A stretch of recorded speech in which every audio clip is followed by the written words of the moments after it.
You're watching Education for Health Professional Regulators of Ontario, colleges under the Regulated Health Professions Act.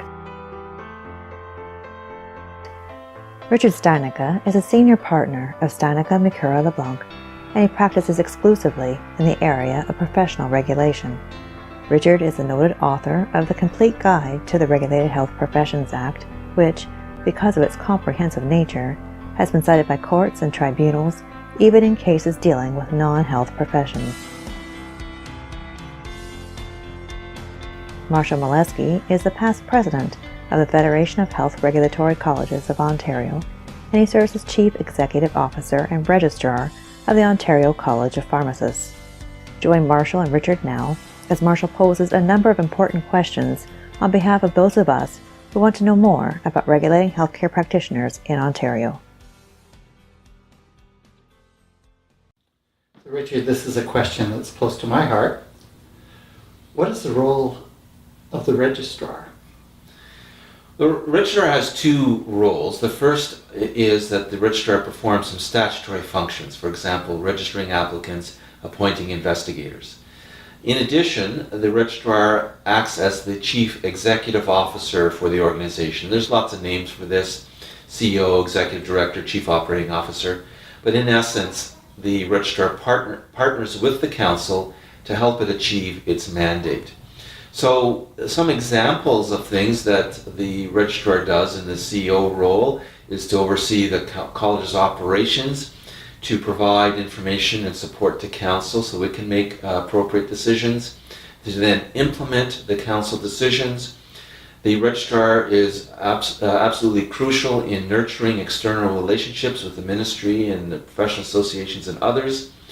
The registrar ensures that the college is complying with all of its obligations and has to ensure that the college remains financially viable. How does a registrar interact with others within and outside the college? Okay, we looked at it from the perspective of the council before, and committees. Now we're looking at it from the perspective of the registrar. The registrar partners with the council by giving the information and support that the council and committees need, and sometimes acts as a bit of a collegial support to individual council members, providing basic, encouragement and information to help them do their job. The registrar also is one of the spokesperson for the college, together with the president, and is also then the senior manager of college staff. In terms of relationship with others, it's often said that the registrar is the council's only employee. And what this means is that the registrar is the only staff person to report directly to the council and is the only staff person hired directly by the council. And the registrar is accountable for the performance of all the staff, and the registrar is accountable to the council as a whole rather than individual council members. How is the registrar's performance reviewed?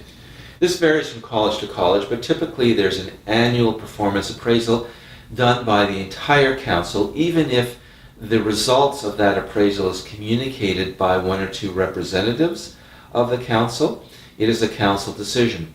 And the performance review needs to be done on a criteria that's agreed upon in advance, such as achieving the strategic plan, the financial performance of the organization, and the regulatory performance of the organization.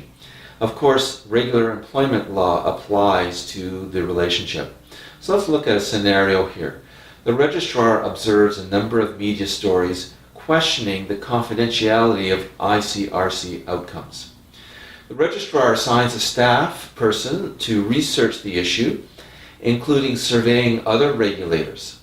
The registrar suggests to the president and the executive committee that this topic would be suitable to be placed on the next council meeting agenda. At that meeting, the registrar presents the information that has been gathered by staff, and the analysis of that information provides some options for council to consider and might even make a recommendation. That would be a nuts and bolts example of how the registrar would be performing the CEO role.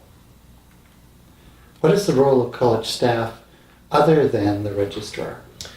They operate and implement the decisions of the council as directed by the registrar and under the supervision of the registrar.